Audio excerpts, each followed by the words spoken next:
Ako si Develyn. Gusto ko maging guro. Ako si Salvino. At gusto ko maging isang engineer. Ako si Joanna Kay. Gusto ko maging doktor. Ako maging guro. Isang engineer. Gusto ko maging doktor. Sa buhay natin, mayroon tayong iba't ibang pangarap. Pangarap na nagbibigay sa atin ng motibasyon upang magpatuloy. Ngunit paano natin makamit ang ating mga pangarap kung patuloy pa rin nagkakalat ang ating mga basura? Basurang nagdudulot ng kapahamakan. Basurang masakit sa mga mata. Basurang sumisira ng kinabukasan. Basurang nakakamatay. Ano nga ba ang color-coded sacks? Ang color-coded sacks ay isang sistema ng pagtapon ng basura kung saan iba't ibang kulay ng mga plastik na supot ang ginagamit para sa iba't ibang uri ng basura.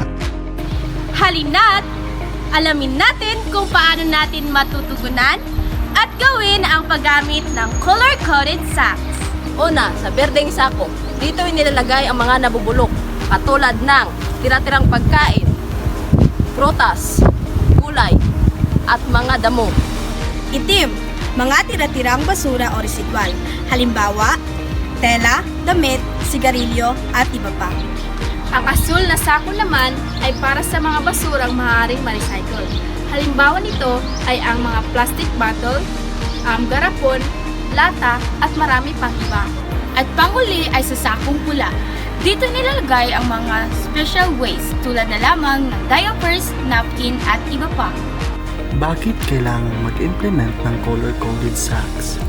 Ang dapat yung desegregate kay na ang mga goy biodegradable o non-biodegradable tapos na pa hazardous waste. So kung i-lump na siya tanan, kuan siya sa atong environment na supposedly we are stewards.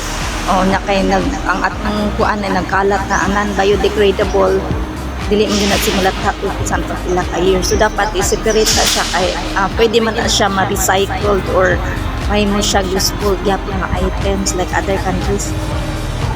Sa itong pagalingon sugod nga dapat kabalata mag-segregate sa balata o dili balata kay kung hugaw man gud atong palibot mag-reflect man gud siya sa university and also sa students and sa environment.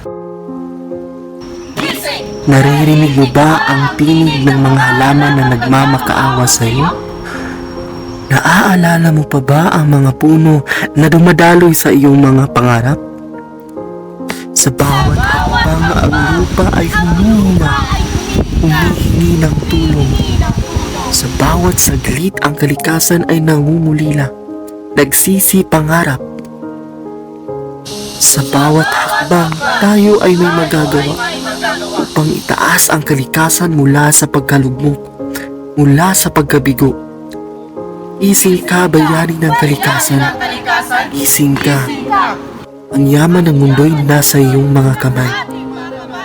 Sa bawat galaw ang kinabukasan ay nabubuo. Gising ka. Gising ka. Gising ka. Gamitin natin ang color-coded sacks para sa ating mga basura upang magkaroon ng organisasyon at magtulungan sa pag-recycle, mapanatili ang kalikasan at magpakita ng disiplina at pagpapahalaga sa ating kapaligiran. Sa bawat kulay ng basurahan, nagmumula ang ating pagmamalasakit.